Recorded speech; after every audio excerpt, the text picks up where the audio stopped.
Welcome back. Chapter 1 Getting Started. Section 1.3 Introduction to Experimental Design. Focus points here in this section. Discuss what it means to take a census. Describe simulations, observational studies, and experiments. Identify control groups, placebo effects, completely randomized experiments, and randomized block experiments.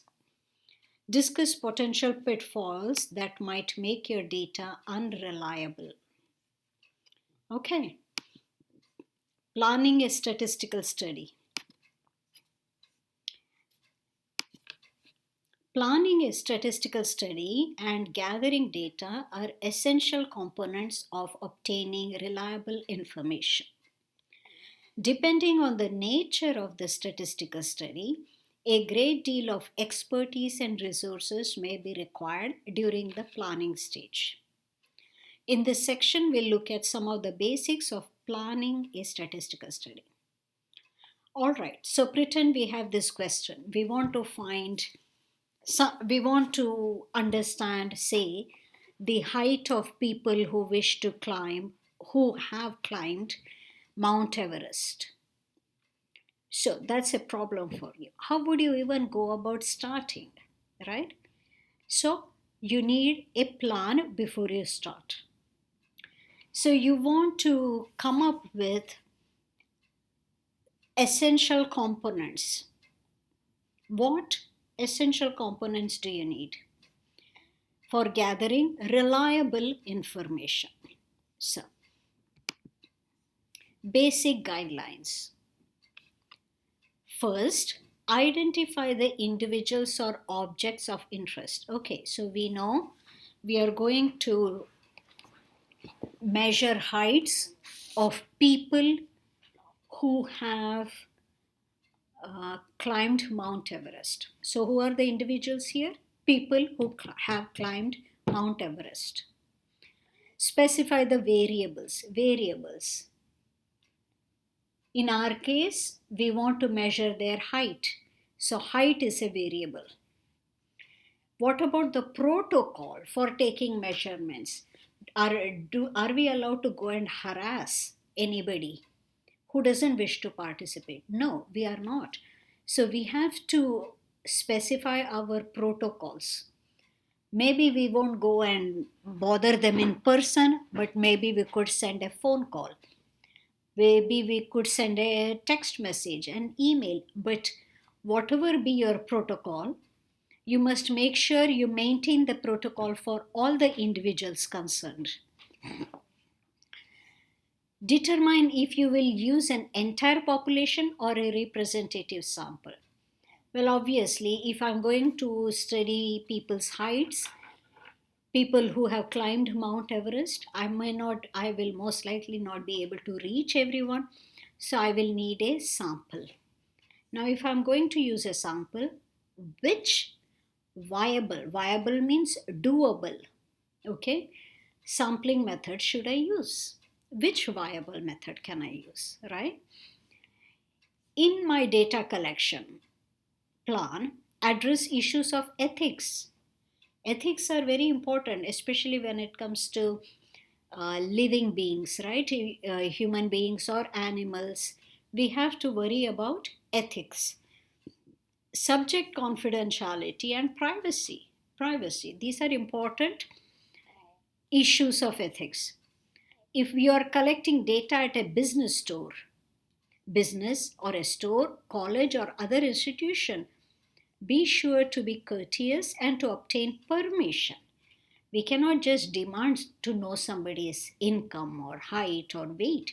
We have to be courteous and we have to obtain permission. Collect the data. So collect the data carefully. Don't just ask questions and forget their answers, right?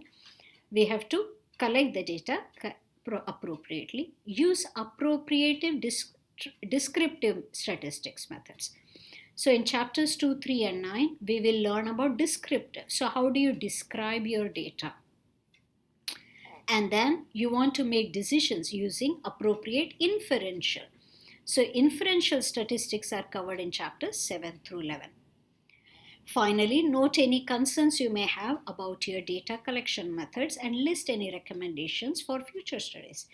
So all of this work, you can imagine, takes more than a year or two, sometimes longer. So every time you have any concerns, note them down somewhere so that for future studies you will have. All right. So this is the basic guidelines. Okay. Now, census. In a census, measurements or observations from the entire population is used. Okay. Measurements or observations from the entire population, that's a census. If you use data from only part of the population, we have a sample. In a sample, measurements or observations from part of the population are used. Experiments and observations. When gathering data for a statistical study, we want to distinguish between observational studies and experiments. So there are two kinds of study. One is observational study. In an observational study, observations and measurements of individuals are conducted in a way that doesn't change the response or the variable being measured. In an experiment, a treatment is deliberately imposed on the individuals in order to observe a possible change in the response or variable that is being measured. Okay, let's look at an example what this means. So, in 1778, Captain James Cook landed in what we now call the Hawaiian Islands. He gave the islanders a present of several goats, and over the years, these animals multiplied into wild herds, totaling several thousand.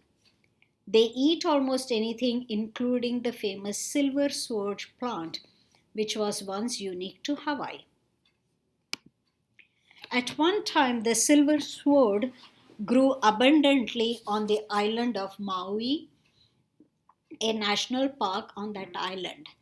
The silver sword can still be found, but each year there seem to be fewer and fewer plants. Biologists suspected that the goats were partially responsible for the decline in the number of plants and conducted a statistical study that verified their theory. To test the theory, park biologists set up stations in remote areas of Haleakala. At each station, two plots of land similar in soil conditions, climate, and plant count were selected. One plot was fenced to keep out the goats while the other was not. At regular intervals, a plant count was made in each plot. This study involved an experiment because a treatment, that is the fence, was imposed on one plot. Okay, why was this an experiment? Well, you had two plots.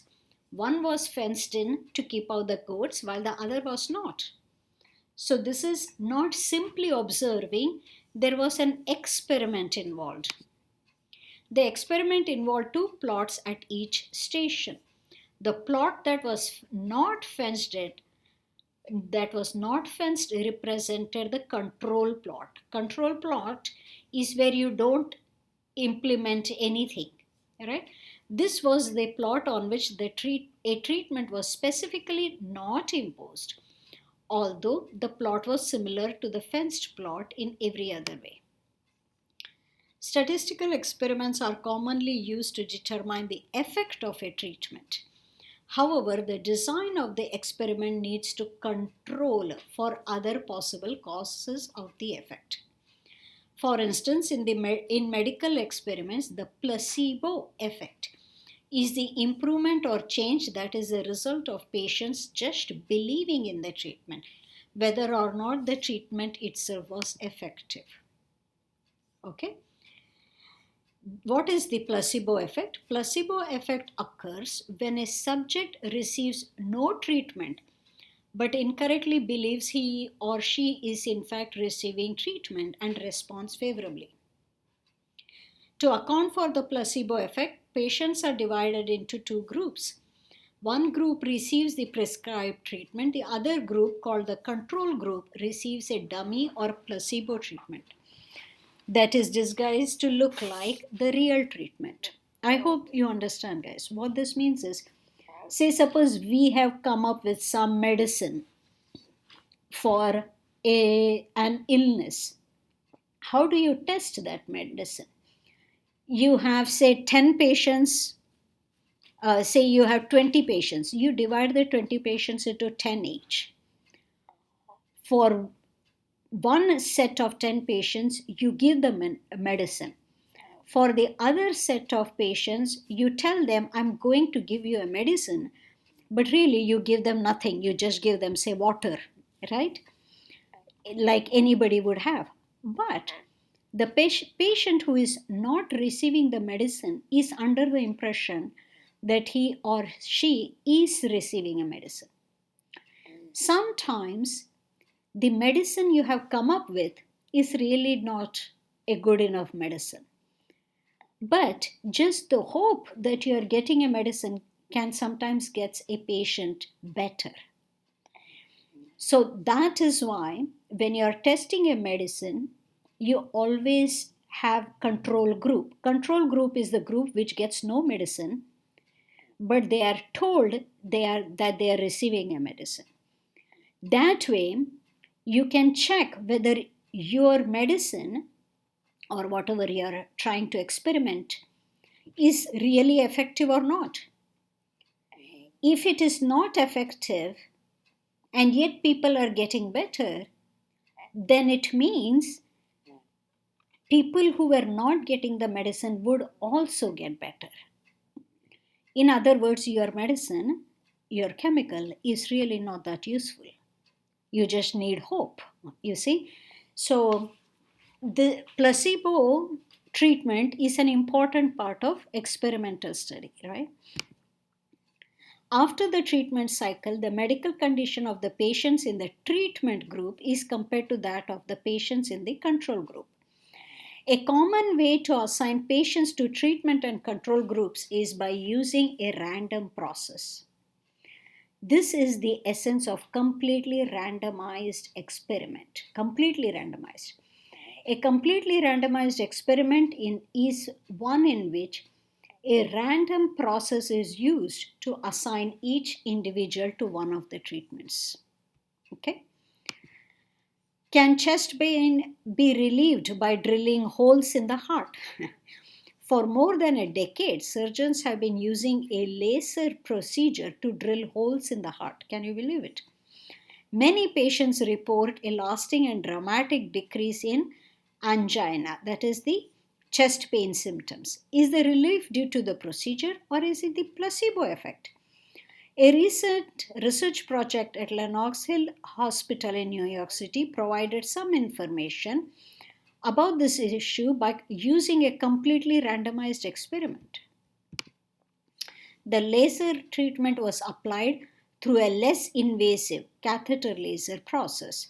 Group of 298 volunteers with severe untreatable chest pain were randomly assigned to get the laser or not. The patients were sedated but awake. They could hear the doctors discuss the laser process. Each patient thought he or she was receiving the treatment. So, patients with chest pains, they were randomly assigned to group 1, 149 patients, group 2, 149 patients. Group 1 received the treatment, that is laser holes in this heart. Treatment 2, that is group 2, did not receive holes in the heart. Then they were compared, their pain reliefs were compared. The laser patients did well, but shockingly, the placebo group showed more improvement in pain relief. The medical impacts of the study are still being investigated. Okay, so this means that no holes in the heart people also showed pain relief. So it's not clear that laser holes help, right?